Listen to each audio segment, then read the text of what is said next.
Akkuma harka fuudhee jaalatamtootaaf kabajamtoota hordoftoota chaanaalii kootii akkam jirtan nagaa jirtanii nagaa kootii galata waaqayyoo sinillee baga nagaa naaf taatanii har'as akkuma beekamu viidiyoo haaraadhaan dhufeen jira akka jaalataniif abdiin qaba. Yeroo baay'ee chaanaalii kanaan kan darbu waa'ee jaalalaa, waa'ee rifeensaa, timalee waa'ee poolitikaa yookaan immoo nama tokko nama dhuunfaa tokko irratti viidiyoon hojjedhu jechuudha. Har'a garuu waan tokko natti dhagahame wantan argaa jiru waan ta'eef darbuu waan hin barbaanneef jechuudha. Dubbachuun barbaada jechuudha. Innis waa'ee maalitii? Waa'ee faarfataa Efreem Alamuu jechuudha. Faarfataa Efreem Alamuu kan faarfatu afaan Amaariffaatiin ta'us kan aduu Itoophiyaa guutuun hin beeka jedhee yaada. Sababni isaatis nama beekamaa waan ta'eef jechuudha. Iddoo garaagaraa deemee waan tajaajiluuf naannoo Oromiyaatti illee deemee waan tajaajiluuf baay'een keessan sooshaal miidiyaa irratti akkasumas qaamaan argitanii kan beektan jira jedhee yaada jechuudha. Efreem Alamuu akkuma argitan reefu kana qubeellaa godhate yeroo dheeraadhaaf umuriin isaa xiqqaa yookiin immoo daa'ima osoo hin taane golmaasaa kan jedhamu jira jechuudha ammaan tana. Namoonni baay'eenis Efreem Alamuu maal eegaa faarfattoota hedduudha. Faarfattoota hedduudha maal eeganiin fuudhuun isaanii dirqama maal jedhanii hamii kana matamaa turan ta'us garuu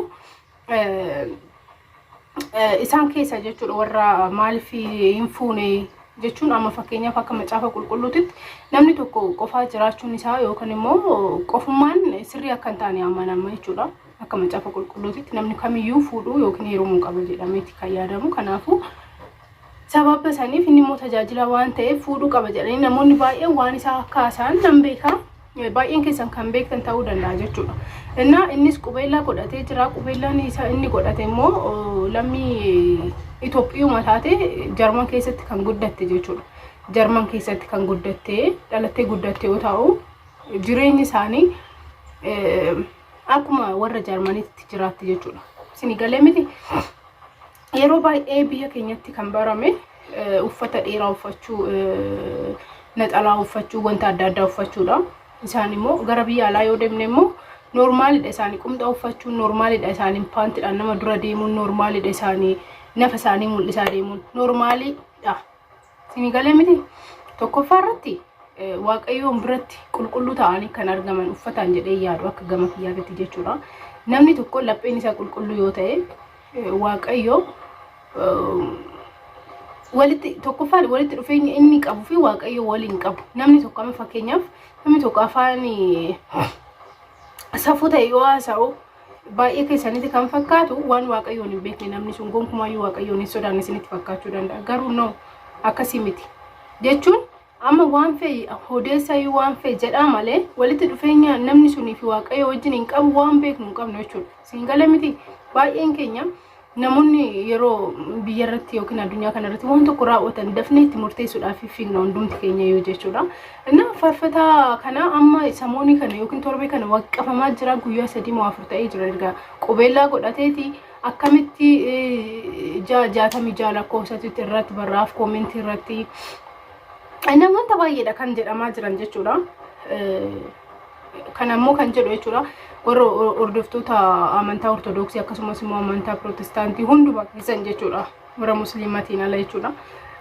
Egaa wanti nan isiniin jechuu barbaadu inni tokkoffaan ani eenyu hundumti keenyayyuu nama irratti murteessuudhaan dura ishiin uffata gabaabaadhaan argamte walitti dhufeenya waaqayyo wajjin hin qabdu garuu namni laphee ishii keessa seenee beeku tokko hin jiru waan ta'eef jechuudha. Ani maalan gochaa jira cubburraa fagaadheen jiraan ati eenyudha isheedhaan 66 yookaan immoo 66 kan jettuun eenyudha ati eenyudha mee gara ofii keetitti deebi'itii maalin gochaa jira ani maalin haasa'aa jira ani maalin raawwachaa jira an cubbuu akkamii keessan jira jedhee of gaafadhu. Tajaajiltoota meeqatu ejaa jira amma yeroo kanatti jechuudha. Tajaajiltoota meeqa kan safuu hin beekne tajaajiltoota meeqa seexana sirraa baasne jedhanii too shamarree irraa wanna biraa kan baasan jechuudha. Kun hundinuu jira. Isi waa'ee uffataatti miti kan sin ajaa'ibu. Waa'ee uffataatti sin ajaa'ibaa? No.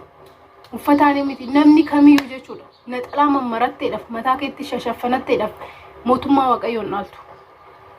Dhugaa isiniin jedha.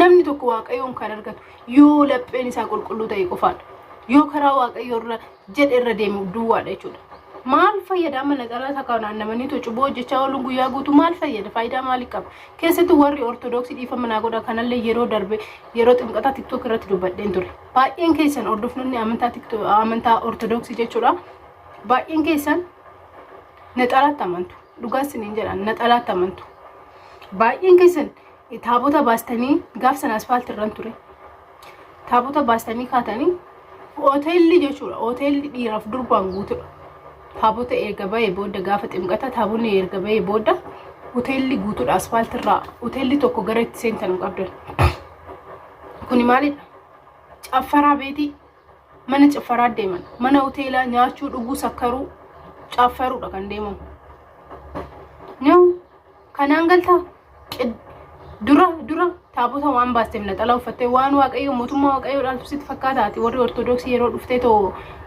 nama kana arrabsitu yookiin nama kana irratti waan nagadhee dubbattu jechuudha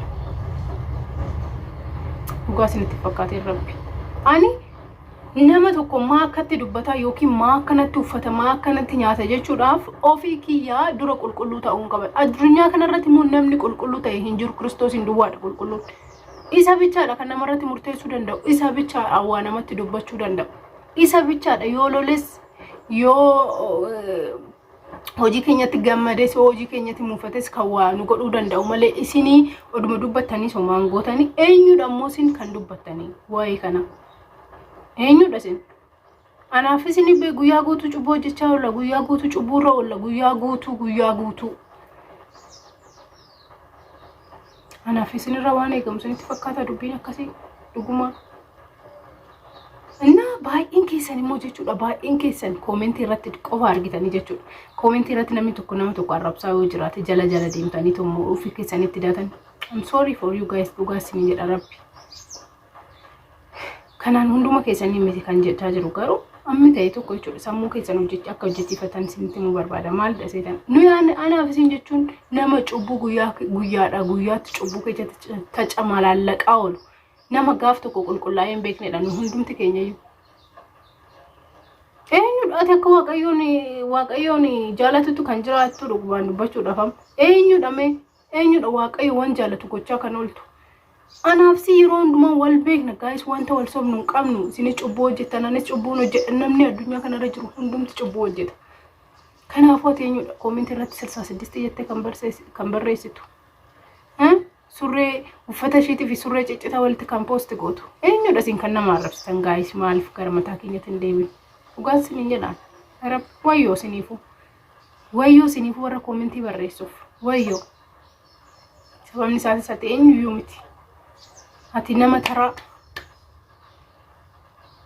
kan murteessuu danda'u waaqayyoon qofa waaqayyoon tokkicha jechuudha kanaafuu nuyi anaaf isin yoomiyyuu qulqulloofni hin beekne yoomiyyuu yeroo hundumaa cubbuu dubbannaa yeroo hundumaa cubbuu hojjennaa kanaafuu guys dhugaa isiniin jedhaani gara mataa keenyatti deebinu namarratti nama kamirrattu tiktok irratti nama argaa nama arrabsu argaa nama waa gadhee gochuu argaa karaa social media kaminuu qaama na ta'u namatti murteessuudhaaf nama arrabsuudhaaf waa hamaa namarratti dubbachuudhaaf hin fiiginaa gara mataa keessatti deebi'aa ta'u ani guyyaa har'aa ganamarraa kaasee ganarribaa ka'eeti maalan hojjechaa oole jedhime waan qajeelaa hojjechaa oolte mana madaama keessatti ijoollee isaanii rukunneeti mi'a ishee jalaa cabsitee dhoksine waan hedduu mana kee keessatti obboleewwan kee waan sobne maatii kee waan sobne abbaa manaa kee waan sobne mi'a ofuma ilaala maalan gochaa jira maalan gochaa oole kanuma baqa kanaafuu namni qulqulluu ta'e cubbuun immoo xiqqaanis guddaanis cubbuudha kanaafuu garaagarummaan qabu waan ta'eef gara mataa keessanitti deebi'aa ta'u namarratti murteessuu dhiisaa isiniin jedha guys warri waan nama hammeenyaaf dubbachuudhaaf hin jarjara dhugaa isiniin jedha si waaqayyo isin jaalata rabbi maaliif seetaan waaqayyoon namarratti murteessuu hin jaalatu ofiisaatiif abbaa murteete waan ta'eef jechuudha inni akka murtee keenyatti akka hojii keenyatti nutti murteessa booda maal gochuu nuti walitti murteessuudhaan inni akkas isiniin jedha guys ani amala waan viidiyoo akkana hojjechuullee hin qabu garuu yeroo man argu waan bira darbuu dadhabeef hin hojjedhe yoo isin aarsa ta'ee dhiifama naaf godha yeroo jalqabaatiif gara chaanaal kan dhuftan chaanaal kana kan dhuftan subscribe gochuudhaan maatii ta'aa mallattoo bilbilaa gad tuquudhaan akkasumas immoo viidiyoon daddafee akkasiin bira ga'u godhaan kallatoo maa waraabulaa sinan jaaladha.